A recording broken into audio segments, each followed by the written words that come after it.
जी। अस्सलाम वालेकुम ये सर। वीडियोस ऑफ रखिएगा जी। जी अस्सलाम वालेकुम जी। वालेकुम अस्सलाम सर, मैं नम्रा बात कर रही हूँ। मुझे अभी इससे आपसे पहले कि आपके मैं क्वेश्चन लूँ, मैंने ये वाला ये पॉइंटर इतना जरूरी है कि why is emotional intelligence a requirement? What is the output of this course? How can we relate to it as regular human beings, Pakistanis, regular earthlings, चाहे जहां पे भी रहते हो? तो जब भी सर, दो आपकी ये इंसान आपस में मीटिंग मिलते लाइव हैं, स्ट्रीम हो रही है. Is it okay? This meeting is being live streamed. it's all right, don't worry. Movie Okay. तौर पे वो फर्स्ट 20 मिनट कट ऑफ होता है, don't worry, it will be cut off in 20 minutes. So you need to understand what is the relatability of emotional intelligence in your personal lives.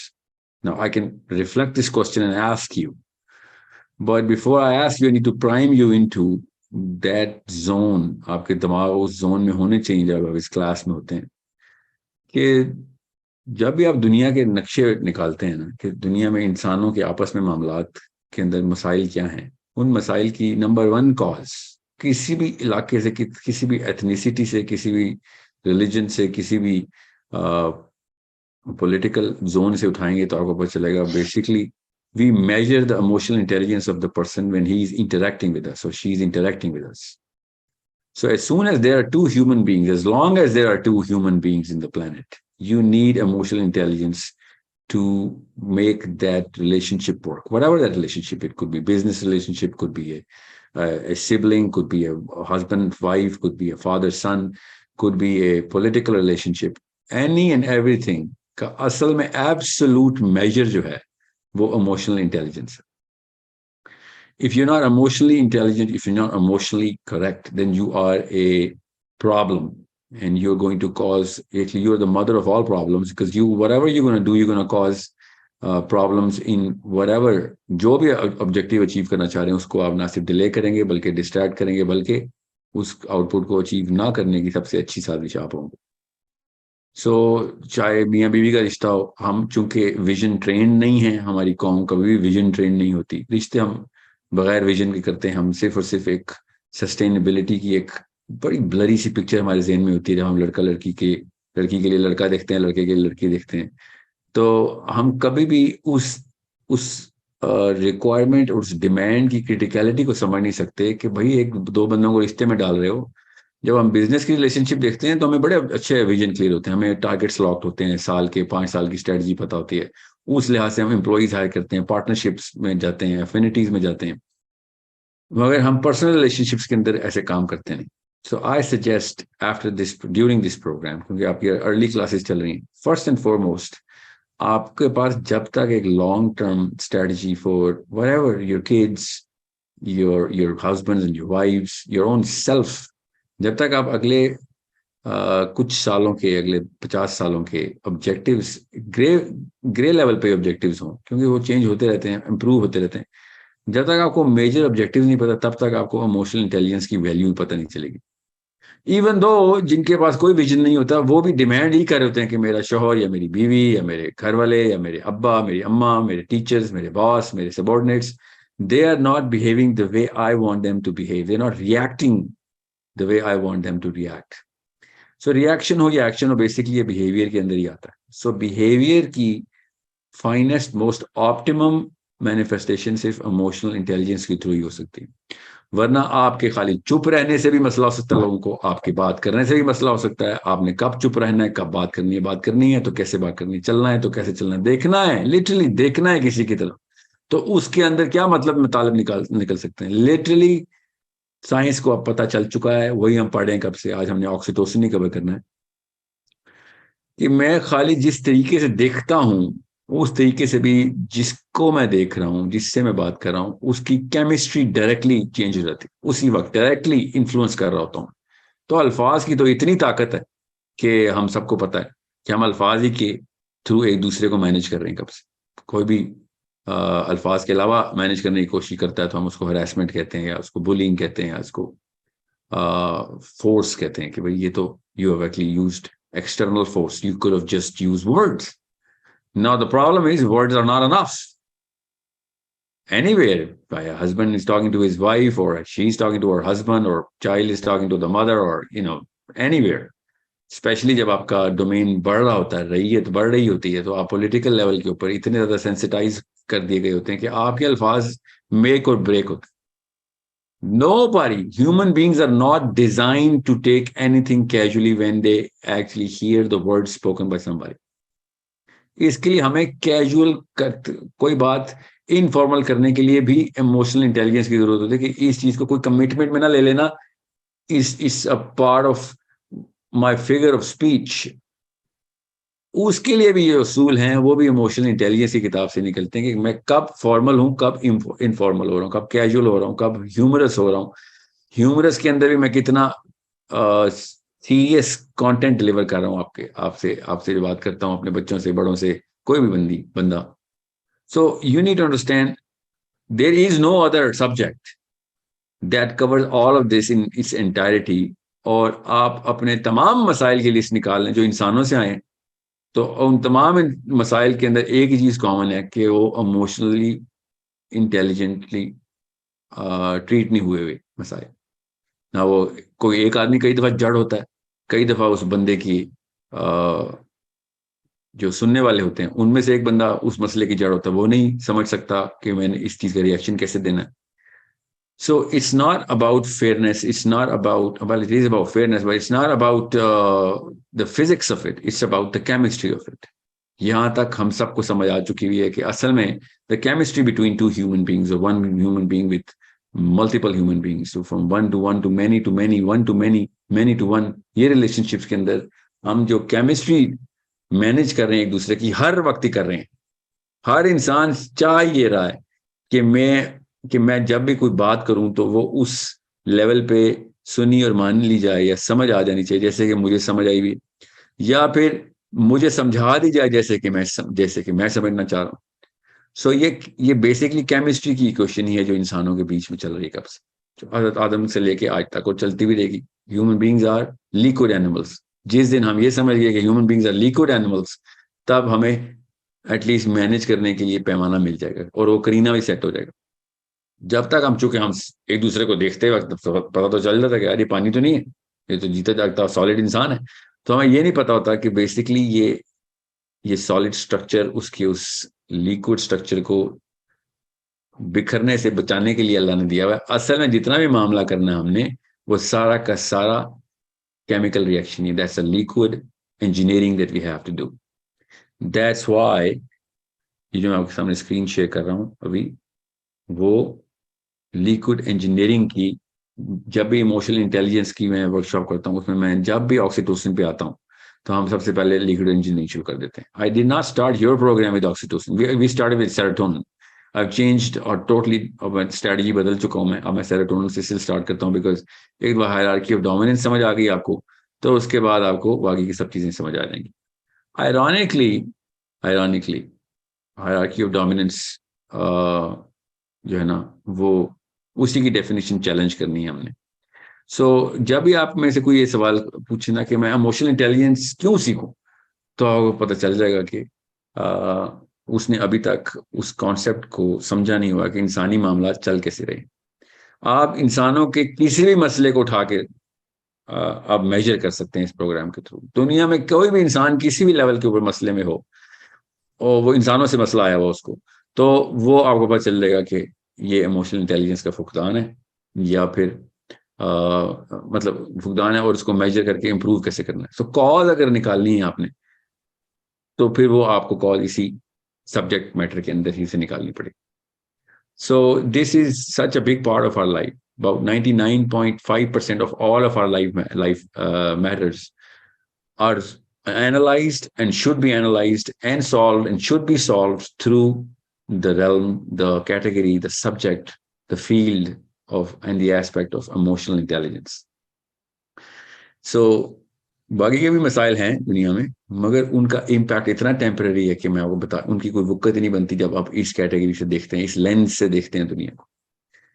So we are going to go through the content of थोड़ा सा technical है आज session. Oxytocin is a little technical, मगर मेरी कोशिश होगी कि दो प्रोग्राम्स के अंदर ऑक्सीटोसिन हम समझ के खत्म कर लें, एटलीस्ट क्वेश्चन आंसर समेत।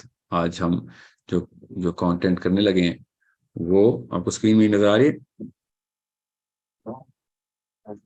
आपको मिस सर नहीं शो हो रही। नो सर, नहीं शो हो रही। अभी अभी अभी शो हो जाती है, फिक्र नहीं करें।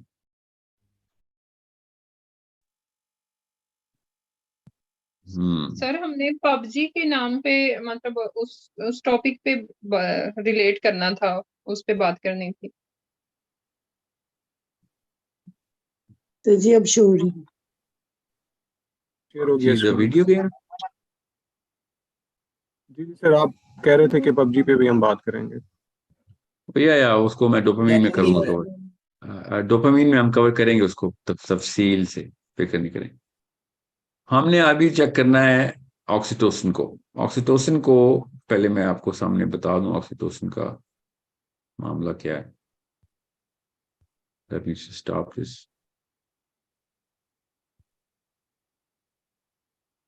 वहां तक क्वेश्चन पूछ लें आपका, सेरोटोनिन का जो क्वेश्चन था। अस्सलाम वालेकुम सर।